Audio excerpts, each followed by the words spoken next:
बच्चों इस video lecture में हम लोग सीखेंगे स्फेरिकल कैपेसिटर में इक्विवेलेंट कैपेसिटेंस को निकालना दो कंडीशंस में, अगर अर्थिंग यूज़ की जा रही है तब, अगर अर्थिंग नहीं यूज़ की जा रही है तब। Let's start.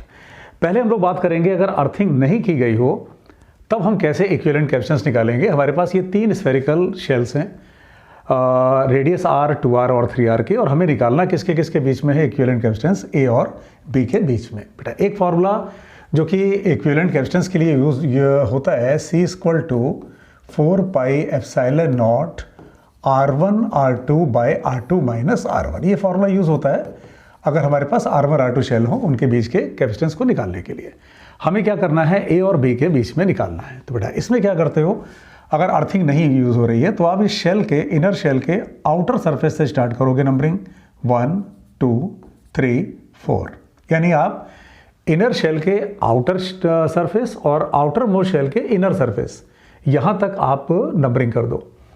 फिर क्या करो, जितनी ये नंबरिंग आपने की है उतनी प्लेट्स बना लो, 1 2 3 4, 1 2 3 4, ये आपने प्लेट्स बना लिया। फिर आप कनेक्शंस करो। बेटा 2 और 3 प्रैक्टिकली तो ये एक ही सर प्लेट है, आपने उसको दो नंबर दे रखे हैं 2 और 3, तो ये आप जोड़ दो ये एक वायर से। किनके बीच में आपको निकालना है, आपको A और B के बीच में निकालना है। A ये 1 को जोड़ रहा है और B 4 को जोड़ रहा है। तो ये अपने पास एक तरह से इक्विवेलेंट कैपेसिटेंस निकालने का पैरेलल प्लेट कैपेसिटर के इक्विवेलेंट डायग्राम आ गया। अब बेटा अगर हम लोग इसको 4 पाई एप्सिलॉन नॉट को कुछ देर के लिए अपने कैलकुलेशन पर्पस के लिए कह दें K, तो यहाँ का जो कैपेसिटेंस है वो कितना होगा, K into R1 R2 that is 2R into R 2R square by 2R minus R that is R। तो ये हो जाएगा K इंटू 2R। ठीक है, क्या किया हम लोगों ने, इस फॉर्मूले को बैठाया, तो ये इसको हम लोग कुछ देर के लिए K बोल रहे हैं, 4 पाई एप्सिलॉन नॉट को K बोल रहे हैं।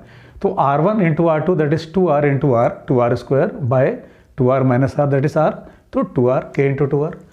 यही काम हम 3 और 4 इसके लिए अगर करें तो ये बेटा कितना हो जाएगा अपने पास, K into 3R into 2R that is 6R square, और नीचे एक 3R minus 2R that is R, तो ये हो जाएगा K इंटू 6R। अब अगर हमें इसका इक्विवेलेंट कैपेसिटेंस बताना है तो हम C1 C2 bye C1 plus C2 वाला कंसेप्ट चला दें। तो 6 इंटू 2 12 बाय 8, बेटा काटोगे तो 3KR बाय 2 का टर्म आ जाएगा, 6 इंटू 2 12 बाई 8, काट दिया आपने तो 3/2 का टर्म आ गया। अब अगर आप K की वैल्यू रख दोगे ये 4 पाई एप्सिलॉन नॉट, तो आपको इसका कैपेसिटेंस मिल जाएगा। यानी अगर अर्थिंग नहीं यूज़ हो रही है क्वेश्चन में तो आप सिंपल ये वाला कंसेप्ट चला लो, नंबरिंग करके आप ऐसे इक्विवेलेंट कैपेसिटेंस निकाल लोगे। बेटा K से अपना मतलब यहाँ 4 पाई एप्सिलॉन नॉट है, ना कि 1/4 पाई एप्सिलॉन नॉट। ठीक है, ये हो जाएगा। अब अगर इसी में अर्थिंग यूज़ कर रहा है क्वेश्चन एग्जामिनर, तो क्या करेंगे, इसी क्वेश्चन का नेक्स्ट पार्ट, नेक्स्ट कंडीशन ये बन जाती है कि ये जो बीच वाली शेल है इसको आपने अर्थिंग किया हुआ है। अब इसमें क्या चेंज हो जाता है, नंबरिंग आप वैसे ही करोगे 1 2 3 4, बस अंतर क्या आएगा, अब आप बाहर वाले सरफेस पर भी लोगे। ये काम तब करोगे जब अर्थिंग हुई हो, और फिर आप एक ऐसा सरफेस इमेजिन करोगे जो इन्फिनिटी पर है। बेटा एक कंसेप्ट होता है कि अगर कोई एक सिंपल कैपेसिटर स्फीयर है R रेडियस का, तो उसका capacitance 4 pi epsilon not R होता है। पैरेलल प्लेट कैपेसिटर में और स्फेरिकल में ये एक बेसिक डिफरेंस होता है। पैरेलल प्लेट में आपको 2 प्लेट चाहिए ही चाहिए, लेकिन स्फेरिकल में अगर एक सिंगल स्फीयर भी है तो वो अपना कैपेसिटेंस भी फॉर्म कर सकता है, अगर उसका रेडियस R है तो ऐसे। तो उस केस में बल्कि ये मान लिया जाता है कि इन्फिनिटी पर एक और शेल है, उसके रेडियस को आप R2 की तरह ट्रीट कर लेते हो। ये आता उसी फॉर्मूले से है। तो अब ये इन्फिनिटी पर आपने मान लिया तो उसको आप इन्फिनिटी कह लो, या इसको आप इस सीक्वेंस में अगर कहो तो 6 कह लो। ये काम आपको सिर्फ तब करना होता है जब आपके पास अर्थिंग दी गई हो, यानी क्वेश्चन ने अर्थिंग दी हो। अब आप क्या करो, फिर उतनी ही प्लेट्स बना दो, 1 2 3 4 5 6, 1 2 3 4 5 6। कनेक्शंस जोड़ो आप, 2 और 3 ये तो एक ही प्लेट है ना, 4 5 ये भी एक ही प्लेट है, इनफैक्ट एक ही शेल है। और कोई कनेक्शन बन सकता है क्या? बिल्कुल बेटा, जहाँ पे आप अर्थिंग करते हो इसका पोटेंशियल 0 होता है और इन्फिनिटी इसका भी पोटेंशियल 0 होता है। इलेक्ट्रोस्टैट्स और कैपेसिटर में ये कंसेप्ट यूज होता है। तो 2 और 3 को आप इधर ये 6 के साथ में ये ऐसे जोड़ दो। अब आप देखो, आपको कैपेसिटेंस निकालना किसके किसके बीच का है। आपको निकालना है ये 1 यानी यहाँ पे A और 4 5 यानी यहाँ पर B। ठीक है, अब आप इनके कैपेसिटेंस डिफाइन कर लो। बेटा ये जो कैपेसिटेंस है A और B का 1 और 2 के बीच का, ये तो फिर वही है। अगर आप 4 पाई एप्सिलॉन नॉट को K बोल दोगे तो K into 2r² by R, that is K into 2r। ये इसका कैपेसिटेंस हो गया। 3 और 4 के बीच में फिर वही चीज़ हो जाएगी ना, ये 6r² by R, that is K into 6r, K R1 R2 by R2 minus R1। तो आप मल्टीप्लाई करोगे तो ये 3 इंटू 2 6r और नीचे फिर R का टर्म होगा 3r माइनस 2r। अब यहीं पर ध्यान देना है आपको, 5 और 6 के बीच में जो बन रहा है वो ये वाला फॉर्मूला चलेगा 4 पाई एप्सिलॉन नॉट R वाला। तो बेटा 5 और 6 के बीच का कैपेसिटेंस कितना?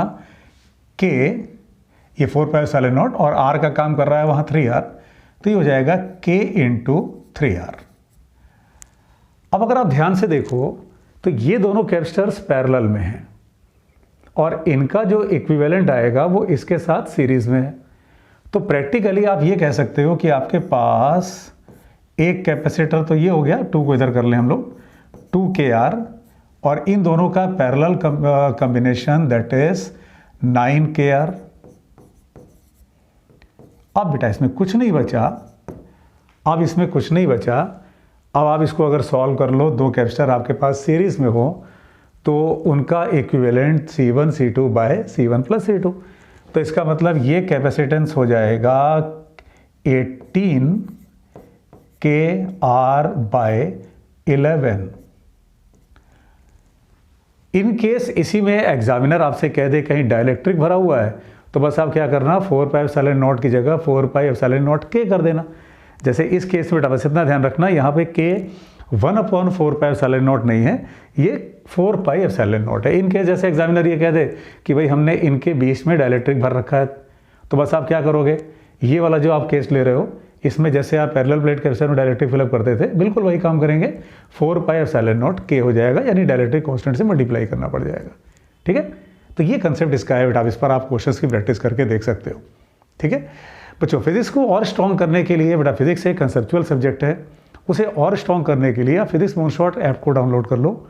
उसमें आप जहाँ भी पढ़ रहे हो, all over country, online offline कहीं भी पढ़ रहे हो, आप उसमें फ्रीली टेस्ट दे सकते हैं और उसका इवोल्यूशन, उसका आंसर, सॉल्यूशन सब आप देख सकते हो। अपना टाइम मैनेजमेंट चेक कर सकते हो कि आपके कितने क्वेश्चन सही हुए, कितने गलत हुए और क्यों गलत हुए।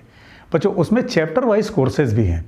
जैसे अगर आपका कोई particular chapter due to whatever reason weak है या आप उसको और स्ट्रॉन्ग करना चाहते हो, वट एवर रीज़न, मान लो आपका मैग्नेटिज्म वीक है, मान लो आपका SHM वीक है, मान लो आपका सर्कुलर मोशन वीक है एंड सो ऑन, तो ऐसा नहीं है कि आपको कोई पूरा 11th का या 12th का बैच परचेज करने की ज़रूरत पड़ती है। आप उसको एक नॉमिनल प्राइस 300-400 में आप उस पूरे चैप्टर को परचेज कर लेते हैं और उस चैप्टर में आप देखते हो कि पूरा बेसिक लेवल से लेके एडवांस लेवल तक आपको पूरे लेक्चर्स मिलते हैं, असाइनमेंट मिलते हैं, टेस्ट मिलते हैं। और आप जब फिजिक्स मूनशॉट ऐप पे जाओगे तो स्टोर सेक्शन में जब खोलोगे आप किसी भी चैप्टर को, तो उसमें आपको कुछ ग्लिम्सेस ऑफ लेक्चर मिलेंगे जिनको देख के आपको एक आइडिया लग सकता है कि उसमें कंटेंट कैसा है। तो बेटा आप इससे भी हेल्प ले सकते हो। तो फिजिक्स मूनशॉट ऐप को डाउनलोड करो और इंपॉर्टेंट कंसेप्ट सीरीज़ में इस तरह के कई कंसेप्ट हम लोग लोड कर रहे हैं, उसको भी चेकआउट करो। Keep studying.